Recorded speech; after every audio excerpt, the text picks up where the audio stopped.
મહાનગરોમાં દિવસ દરમિયાન અને તેમાં પણ ખાસ કરીને પીક અવરની અંદર ભારે વાહનોને શહેરમાં પ્રવેશ પર પ્રતિબંધ છે. પણ આ તમામની વચ્ચે એ હકીકત છે કે અનેક શહેરોની અંદર દિવસે શહેરની વચ્ચે બેફામ રીતે આ મિક્સર જોઈ રહ્યા છો એ હોય કે પછી ડમ્પરો દોડે છે, લક્ઝરીઓ દોડે છે. અનેક વાર અકસ્માત થાય છે, લોકોના જીવ જાય છે. સુરતમાં આ જ રીતે આ જ પ્રકારના મિક્સરથી શહેરી વિસ્તારમાં એક વ્યક્તિનો પરમ દિવસે જીવ ગયો. પહેલી વાર મોટા પાયે પ્રયાસ શરૂ થયો છે. સુરત પોલીસ કમિશનર અનુપમસિંહ ગેહલોતે મોટી કાર્યવાહી કરાવી છે. આપ ડમ્પર જોવો છો ને, આ બધા ડમ્પરિયા દિવસે સુરતમાં દોડધામ કરતા હતા, પ્રવેશતા હતા અને પકડ્યા છે. આ ડ્રોન વિડીયો જોજો તમે. અનેક વાર હું તો પોલીસમાં મેં આ મુદ્દે ચર્ચા પણ કરી છે, એટલા માટે કે આના ઉપર બ્રેક લાગે.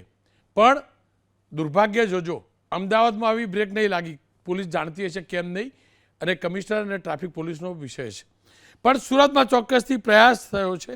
40 જેટલા ડમ્પર સહિત ભારે વાહનોને ડિટેન કરાયા છે અને કમિશનરે સ્પષ્ટ કર્યું છે કે શહેરીજનોની સલામતી જોખમાશે તો કડક કાર્યવાહી થશે. હમણાં સુધી તો વાહનોને દંડભરી છોડી દેવામાં આવતા હતા, પણ ડિટેન કરવાની સાથે આરટીઓ મેમો અને એફઆઈઆર દાખલ કરવાની કાર્યવાહી પણ હવે થશે.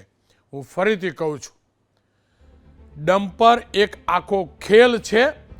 વિભાગ જાણે છે, સીસીટીવીમાં દેખાય છે, પણ કોઈ કાર્યવાહી નથી થતી. અને આપણા ત્યાં કાર્યવાહી કેમ ન થાય, કાર્યવાહી નહીં કરવાની શું કિંમત હોય એ આપણે જાણીએ છીએ. પણ કિંમત વસૂલવાવાળો વસૂલતો હશે, દોડાવાળો ડમ્પર દોડાવતો હશે, જીવ મારા સામાન્ય નાગરિકોના જાય છે.